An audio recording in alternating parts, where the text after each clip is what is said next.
revisiting a post of Mitko Gurdjieff and all of the individuals who are busy arguing and groping with each other, or arguing with each other but groping on the subject of what Mitko has presented to them. He's presented something so simple, and yet they're having so much trouble with it, and yet they are engaging each other. While what I tried to comment, my perspective, to offer or share my perspective, is not really tempting a whole lot of people to engage with me. And it stopped and has continued to progress among other people looking at it just from the simple terms that he presents, rather than trying to develop into anything further, such as what I've already done on my own, unrelated to his little presentation. I'm just trying to relate to it my perspective based on what I've been doing that is not really related too well to what he's doing, barely enough to engage me. So, in any case, what I do, and I can see, I'm trying to wonder why they are not engaging with me and they instead engage with each other, because they can only appreciate each other. They can't really appreciate what he's doing, and they certainly can't appreciate what I'm doing. So what am I doing? I think the problem is they have no familiarity with what I'm doing, because you couldn't do it in the real world, what I do, and then study it in order to develop your understanding of it.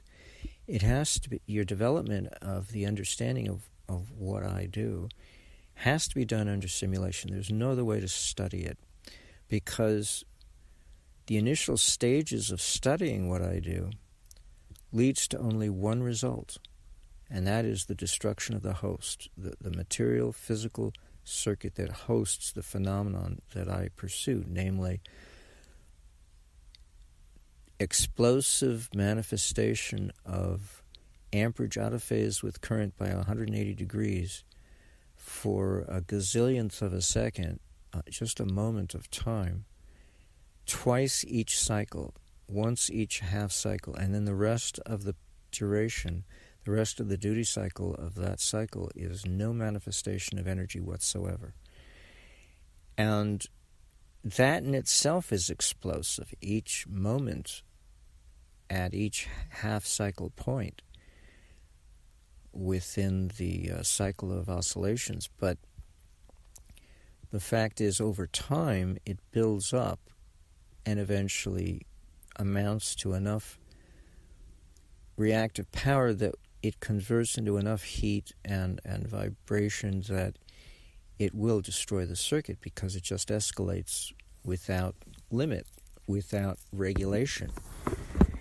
But only a simulation could manifest that long enough for you to analyze it, and in explicit detail, because the simulator doesn't care if anything explodes or not, because it doesn't exist materially anyway. It's all a virtual reality of material existence, a virtual modeling. So it gives you the opportunity to study this explosive phenomenon, because it does not destroy the process or get in the way of studying the process of this explosive phenomenon by destroying the experiment before you get a chance to analyze it.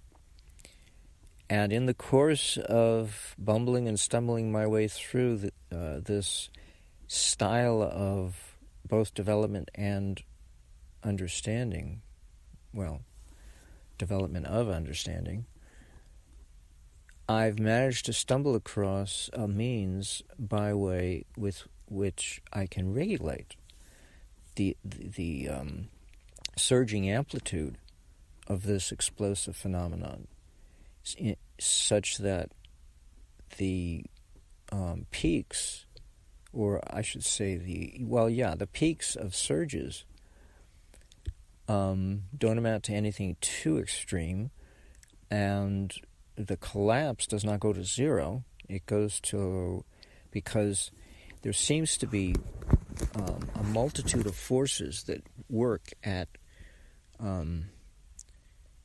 amplifying the surge, and they're kind of, the simulation, all it's able to do is show you the net result.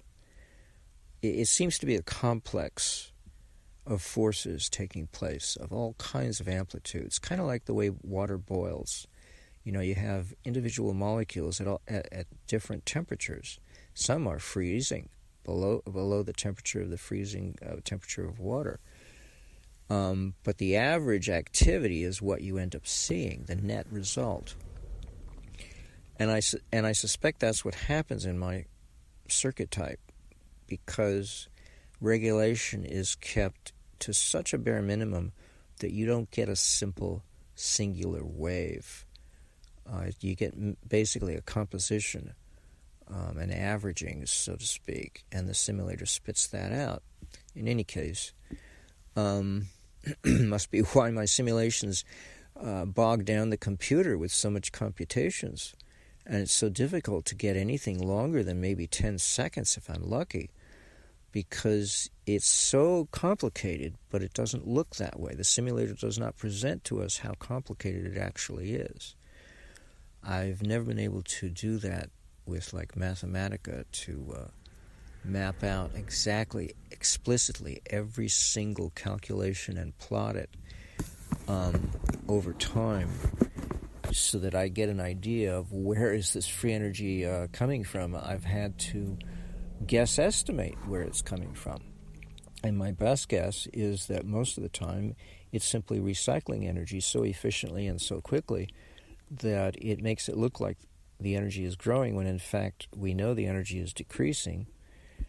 It's simply the efficiency is growing at a rate that is faster than the diminishment rate of the energy, because the energy, you know, even if it diminished by a factor of 10 to 1, you know, reducing itself by a factor of 10 every moment of time, the reactant efficiency, the efficiency, the growth of reactants acting as an efficiency regulation is growing by a factor of 10 times, which in units of measurement is going to be far greater than division by 10, the multiplication of 10.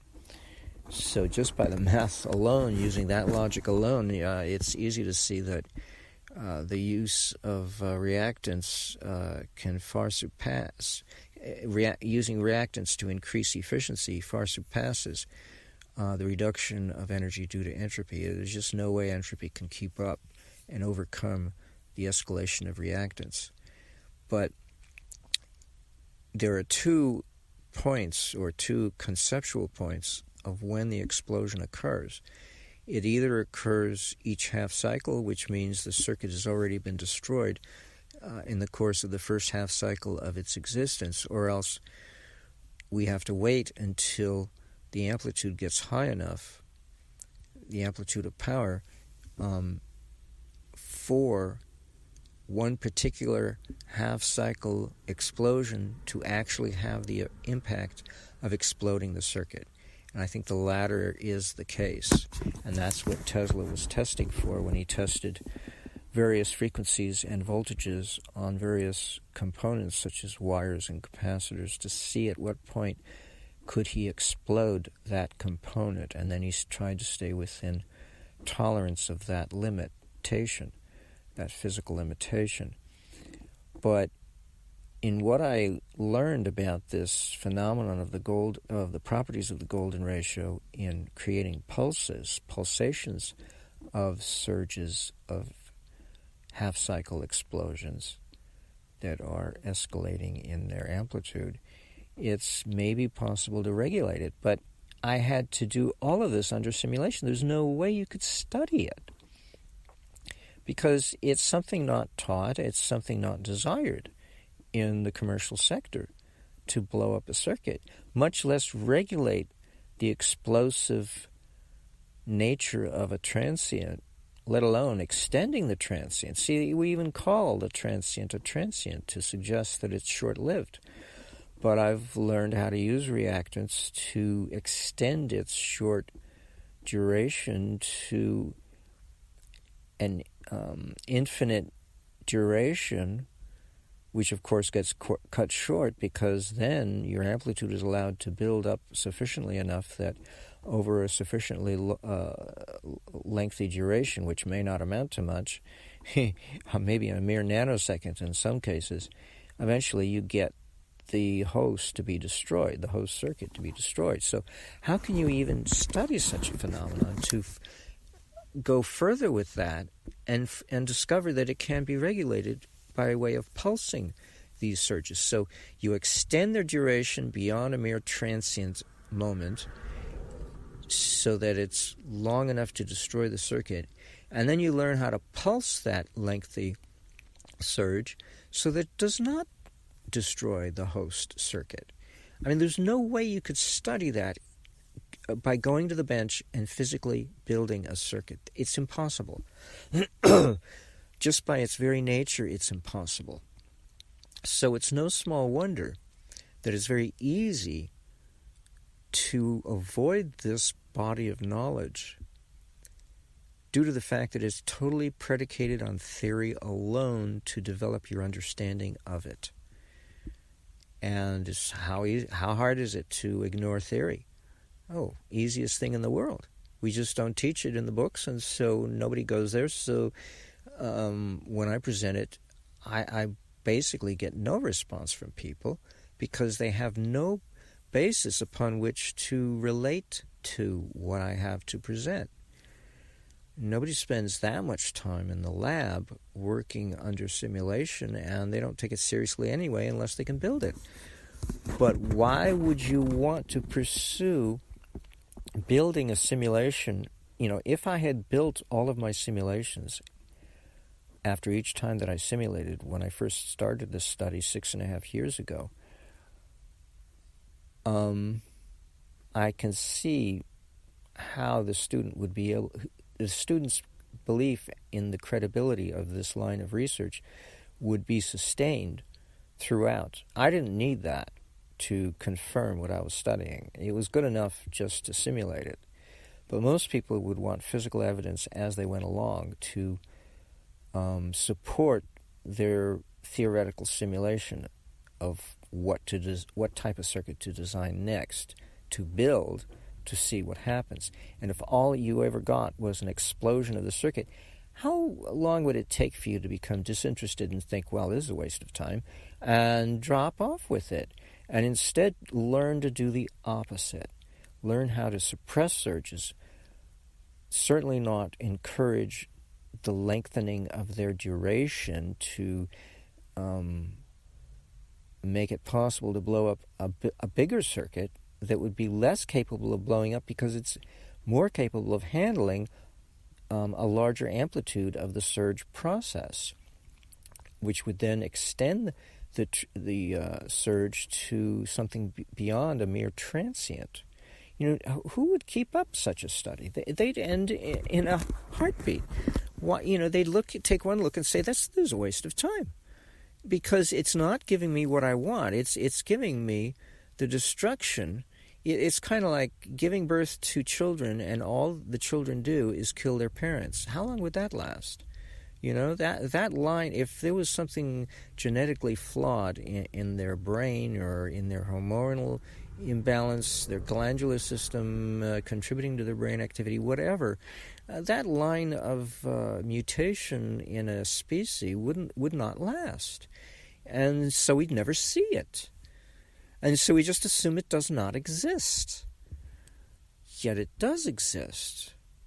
If you can get past the point of developing the ability to explode any size circuit, even the size of the universe, eventually you'd fumble and bumble your way into understanding how to pulse it and regulate that pulse to any degree imaginable so that you would preserve the integrity and the existence of the circuit, the material circuit that's hosting this theoretical phenomenon that I've managed to develop.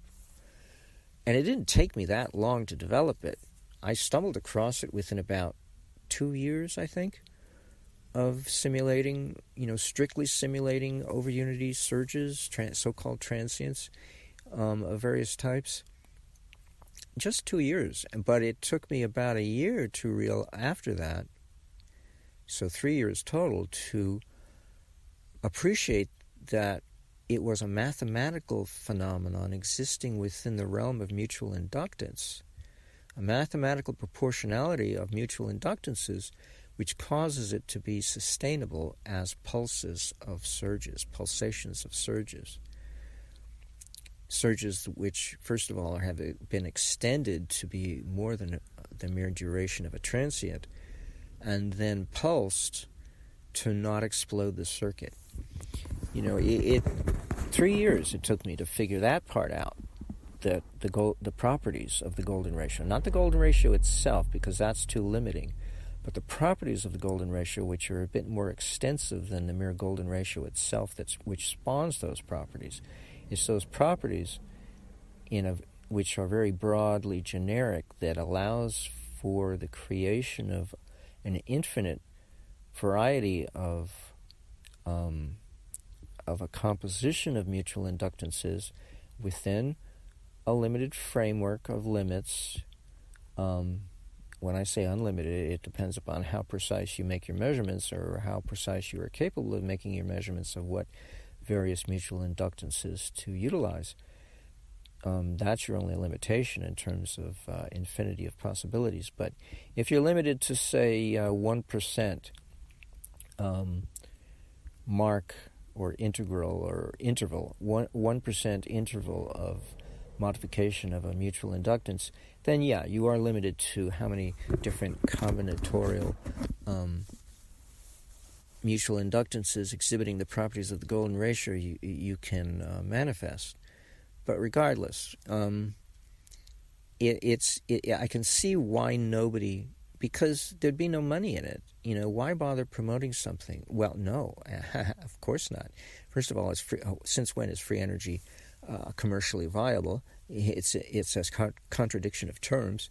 And then studying it is an impossible task if you restrict yourself to, I got to have a physical model to prove it, or else why bother? The simulation's not worth my time if that's all I get to do. So I can see why nobody uses simulators the way I do, to teach experience or to share, to give experience with which the student can then turn to his professor and say, what is this that I am experiencing? I'd like to know the theory behind it. And then the teacher speaks theory, and only then. That's really the proper way to study what I've been studying, because that is the way I've been doing it. And yet I've had to be the teacher's aide to go and find the answers, the theoretical answers, to explain what I've been experiencing, because nobody is doing that in the public arena. I'm the only one manifesting this style of circuitry and sharing it publicly. I haven't seen anybody duplicate what I've been doing, because they don't take the same approach of learning it strictly theoretical, because that's the only way you can study it anyway before you ever could build it, if it can be built. The only way to learn about it is not by avoiding building anything. And that's hard. Most people would not be able to sustain their credibility or credibility of belief, that they are not wasting their time in studying this phenomenon which I study, namely the destruction of a circuit, if you don't know how to pulse that destructive process. The electrical explosion of a circuit, or a sub-circuit for that matter. It doesn't really matter. But who would study that to try to encourage it, and then by accident, happy accident, stumble across a way to regulate it by pulsing it? I mean, who would even bother? So I can see it's a contradiction of terms to insist that we have to build it in order to understand it. No, or build it in order to believe in it, to continue to study it, to understand it. We're not going to get anywhere with that approach. And that's why nobody even can appreciate what I've done, because they have no background whatsoever, because it has never been dealt with in a scholastic environment such as university. It just does. Nobody's studying it. It just doesn't happen. So I've pretty much worn out that complaint that I have. There's not much else I can think of. I've repeated myself a few times, I guess for emphasis or clarity, or I don't know which, maybe both. But this is the way I see what the problem is. It's really a social phenomenon that is blocking us. It's a social psychology. It's a personal psychology, but it's on a social scale. It's pandemic. Oh, I got to have a physical proof to keep up my study, or else why bother? No, you'll never get anywhere that way. I mean, with truly advanced learning, there's no way you can get that. You think Einstein did any physics? No, he didn't blow up anything with hydrogen explosions, fusion, fission reactions. No, it was all theory. It's all in his head. And then he wrote a letter to FDR, which never got opened because FDR died of a heart attack, and the letter he left behind by his predecessor was never opened by his successor, Harry S. Truman. He just laid on his desk. Oh, no, it was the subsequent letter. Yeah, the initial letter Harry Truman read, but the subsequent letter reversing his position, Einstein sent, saying, well, it may not be such a great idea after all. Harry Truman never read that subsequent letter. It just lay on his desk unopened. So, given those kinds of realities, how could anybody even want to do what I do? Because I got all the time in the world, because I'm a trust baby, or at least I used to be, with all the time in the world to do nothing but study, because that's the only thing I'm good at. I can't make money, I can't start I can start a family, but I can't defend it against being dissolved when it comes under attack, because I'm so avant-garde in my way of acting that I scare people. I scare the status quo of stability of society, of anybody within it, let alone in terms of group psychology. Just the individuals, people who I confront, more often than not, I scare them. And the fear factor is so low level that it never comes up for discussion. Yet it's there driving the whole thing. Regardless, it's the only reason why anybody has any problems with me, is the fear factor involved of dealing with what I present of myself, in action or in thought and speech. Anyway, doesn't stop me from trying to promote my point of view. That's why I say I'm 3,000 years ahead of everyone else, because there's no way for anybody to even catch up within the scope of one lifetime. How could they? Even though I'm trying to help, there's no way I can succeed. It's just not going to happen. And even not even partially succeed for people to even begin to successfully discuss what I present. It's just not going to happen. It's an impossible task. Now, I'm having a hard time manifesting a circuit that exhibits what I've simulated, because I know building takes much longer. Rebuilding takes much longer. And you got to have lots of money and lots of time and not be evicted out to live out on the street in your car. Then where does your experimentation take place? Well, it doesn't. It falls flat and stops cold. It's not that hard to stop somebody from pursuing this field or line of reasoning or line of experimentation. It's not that hard. I've seen it happen historically time and time again, usually just by way of ignoring the inventor. It does not require killing them or incarcerating them and shooting them up with drugs to put them in a catatonic state, drooling out of the corner of their mouth, it's very easy to stop this, because we're vulnerable.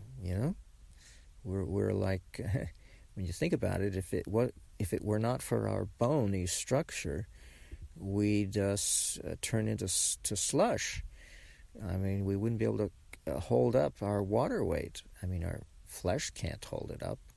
We need bones to do that. So, I mean, we're so vulnerable. It's unbelievable how easy it is to stop this line of inquiry from ever getting anywhere. I've been lucky to take it this far, but to physically manifest it, it's going to take a whole lot more support from Mother Nature, because it's always under attack one way or another, or just, if not attack, just ignorance. Ignore the guy. He's a stupid fool. He doesn't know what he's talking about. That's very easy to pull off. Anyway, I think I've griped enough.